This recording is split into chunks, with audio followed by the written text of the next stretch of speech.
Historia 1. Ecos en la oscuridad.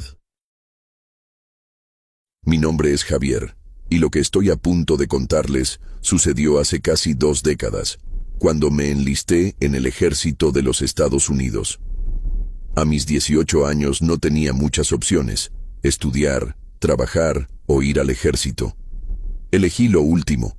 Me enviaron al fuerte Leonard Wood, en Missouri, un lugar rodeado de bosques interminables. Y bajo tierra, un entramado de cuevas enormes, esculpidas por ríos que habían corrido allí desde hace siglos. El entrenamiento inicial fue duro. Gritos, órdenes, noches sin dormir. Pero lo superé. Después de graduarme como soldado, me asignaron a la Escuela de Ingenieros. Allí, aprendimos a construir puentes, fortificaciones y, lo que nos ocupa hoy, mapear túneles y cuevas. Recuerdo mi primera incursión subterránea. Éramos 4. La sargento Jane, Rebecca, Víctor y yo. El aire dentro era pesado y húmedo, y solo el goteo del agua interrumpía el silencio. A las 3 horas de trabajo, un sonido seco nos detuvo. No fue una piedra cayendo. Fue un golpe, como si alguien estrellara una roca contra otra. Miré hacia una abertura lateral. La sargento minimizó el asunto, pero todos estábamos tensos. Minutos después, un quejido, débil pero humano, nos heló la sangre. Jane intentó mantener la compostura, pero yo vi el nerviosismo en sus ojos. El olor a podredumbre nos alcanzó cuando entramos en el túnel desde donde venían los sonidos. Avanzamos, hasta que un chillido agudo, definitivamente humano, nos obligó a detenernos. Víctor, que iba adelante, se negó a seguir. Dijo que alguien se había movido ahí dentro. La sargento gritó identificándose, y en respuesta recibimos un grito profundo, gutural, que resonó en toda la cueva. Me ordenó subir por una abertura. Con el corazón acelerado, trepé y entré en una cámara oscura. El hedor era insoportable.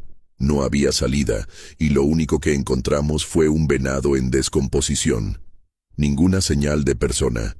Pero Víctor juró que había visto a alguien. Esa noche, al salir, informamos lo ocurrido. No sé si hubo investigación, pero en el resto de mi entrenamiento, volví a escuchar gritos y sentir ese olor nauseabundo. Hasta el día de hoy no sé qué había ahí abajo. Parte de mí quiere pensar que era parte de una prueba psicológica. Otra parte teme que algo viva en esas cuevas.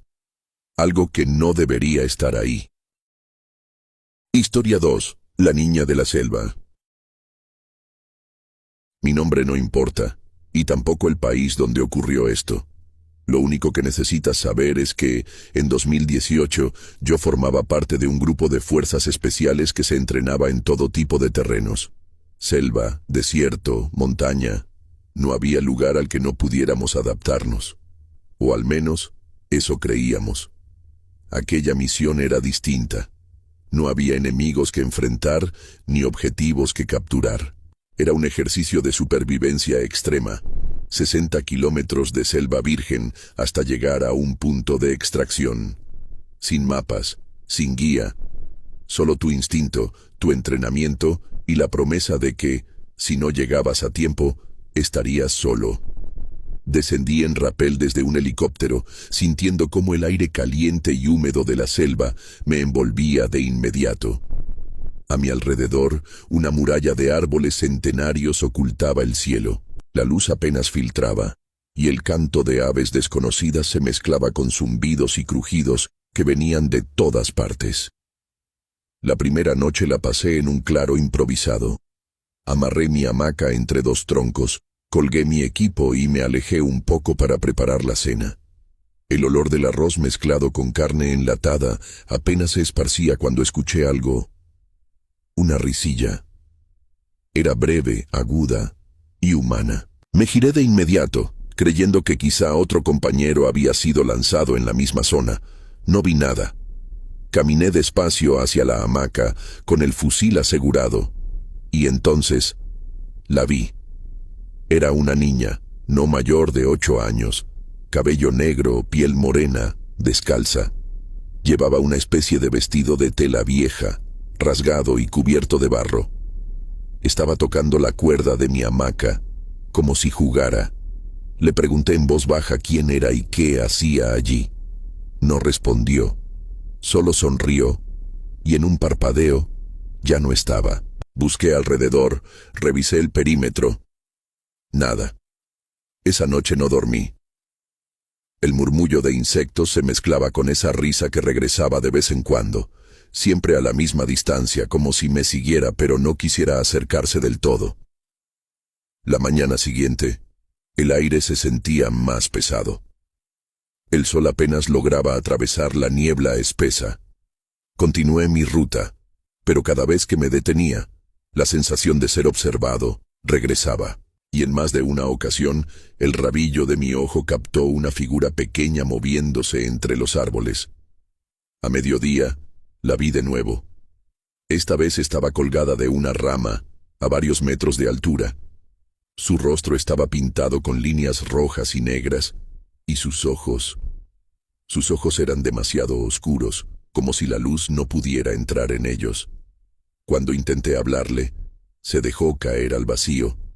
Corrí hacia donde había caído, pero no había nadie, ni hojas movidas, ni huellas en el barro. Esa tarde, la risa se volvió más constante. No importaba si iba deprisa o despacio.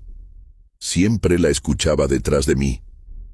Al caer la noche, siguiendo su voz, encontré una cabaña abandonada. Era de piedra y adobe, con el techo derrumbado. Había utensilios oxidados y restos de cerámica rota. Pregunté en voz alta si vivía allí, y lo que escuché no fue una risa, sino una respuesta. No era español, ni ningún idioma que reconociera. Entré, iluminando con mi linterna. En una esquina, cubiertos por tierra y hojas secas, encontré huesos. Eran de 2 personas, un adulto y un niño. El aire estaba impregnado de un olor antiguo, seco, como si la muerte nunca hubiera salido de ese lugar. Llamé a mis superiores para informar. Me dijeron que abandonara la zona de inmediato, que no me preocupara por esos restos, que no eran de nuestro interés. Pero no podía dejarlos así. Con una rama improvisé una pala y comencé a cavar 2 pequeñas tumbas. Coloqué cada hueso con cuidado, separando los del adulto y los de la niña. Cuando terminé, recé un Padre Nuestro. Al cerrar los ojos para orar, la vi otra vez, a pocos metros. Ya no reía. Tenía el rostro serio y sus ojos, aunque oscuros, parecían tranquilos. La última noche que pasé en la selva fue silenciosa, sin risa, sin pasos, solo el canto lejano de aves nocturnas. A veces pienso que me siguió hasta asegurar que su tumba quedara cerrada, y que su risa no era para asustarme, sino para guiarme hacia ella. Pero otras noches, cuando cierro los ojos, creo escucharla de nuevo, más cerca de lo que debería. Historia 3. La sombra en el camino. Mi nombre es Marcos, y por años trabajé como conductor de tráiler en el norte de México. Conocía casi cada tramo, cada curva y cada parada en el camino. La vida en la carretera era dura, pero la rutina me ayudaba a mantener la mente ocupada y alejada de pensamientos oscuros. Aquella noche salí tarde, con un cargamento que debía entregar antes del amanecer. El camión estaba cargado y la carretera era larga, solitaria y desierta. La luna apenas asomaba entre las nubes, dejando todo en una oscuridad profunda que parecía absorber la poca luz que había. El viento golpeaba la cabina y el sonido del motor era casi el único compañero. A cada kilómetro las luces del camión iluminaban apenas un par de metros adelante y el resto quedaba envuelto en sombras inquietantes. Pasé por pequeños pueblos donde las calles estaban vacías y silenciosas, casi muertos al igual que yo en aquella soledad infinita. A eso de la medianoche, ya cansado y con los ojos cansados de la oscuridad, vi algo que me heló la sangre. Al borde de la carretera, bajo la sombra de un árbol, una figura se recortaba contra la oscuridad. Era una mujer vestida con un vestido blanco, largo y mojado, como si hubiera salido de un río o de la lluvia. La figura estaba completamente inmóvil, mirando hacia la carretera. Algo no encajaba. El aire se sentía más frío de repente, como si el tiempo se hubiera detenido. No pensé mucho. Conduciría de largo. Pero por un momento sentí la necesidad de detenerme y ayudarla, aunque algo dentro de mí me decía que no lo hiciera. Entonces, sus ojos me encontraron. Eran completamente negros, sin pupilas ni iris, como pozos de oscuridad. Su piel era pálida, casi translúcida, y esa sonrisa, una mueca tan ligera que parecía un susurro, me aterraba más que cualquier grito. En cuanto desvié la mirada, el motor empezó a fallar. Perdí potencia. El camión tembló y me vi obligado a frenar. Las luces se apagaron momentáneamente y en ese instante la figura comenzó a caminar hacia mí lentamente, sin hacer ruido. Mi corazón latía con fuerza, cada vez más rápido. Sentía que el frío se metía en mis huesos y el sudor comenzaba a empapar mi camisa, aunque la temperatura era baja. Intenté arrancar de nuevo, pero el motor no respondía. Estaba atrapado. La figura estaba a pocos metros y yo no podía moverme. En ese instante, la puerta de la cabina se abrió sola, como si una fuerza invisible la empujara. Un escalofrío recorrió mi espalda y sentí que algo me jalaba hacia afuera. Desperté horas después tirado en la cuneta, con el cuerpo dolorido y la ropa sucia de tierra y hojas. No recordaba cómo había salido del camión, ni qué había pasado después. El camión estaba intacto, las luces funcionaban y el motor arrancó sin problema cuando finalmente logré prenderlo. Miré alrededor, pero la figura desapareció. Intenté convencerme de que todo había sido una alucinación, producto del cansancio y el estrés. Pero desde esa noche, cada vez que paso por esa carretera, siento una presencia, una sombra que me observa desde la oscuridad. Al día siguiente, mientras hacía la entrega, hablé con otros conductores que conocían esa ruta.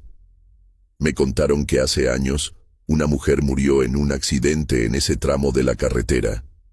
Dicen que desde entonces, su espíritu aparece para advertir o arrastrar a los viajeros que pasen de noche. Algunos afirman que es una advertencia para no conducir cansados, otros creen que es un alma en pena que busca justicia. Yo no sé qué creer. Solo sé que desde entonces evito ese camino en la oscuridad y prefiero dar vueltas extras antes que enfrentarme a esa sombra. Lo que viví me cambió para siempre. La carretera no es solo un camino de asfalto y luces, es un lugar donde lo sobrenatural puede encontrar espacio para manifestarse. Si alguna vez te encuentras con una figura vestida de blanco en medio de la noche, tal vez sea mejor no mirarla a los ojos y seguir tu camino sin detenerte. Porque algunas sombras no solo acechan la carretera, acechan tu alma.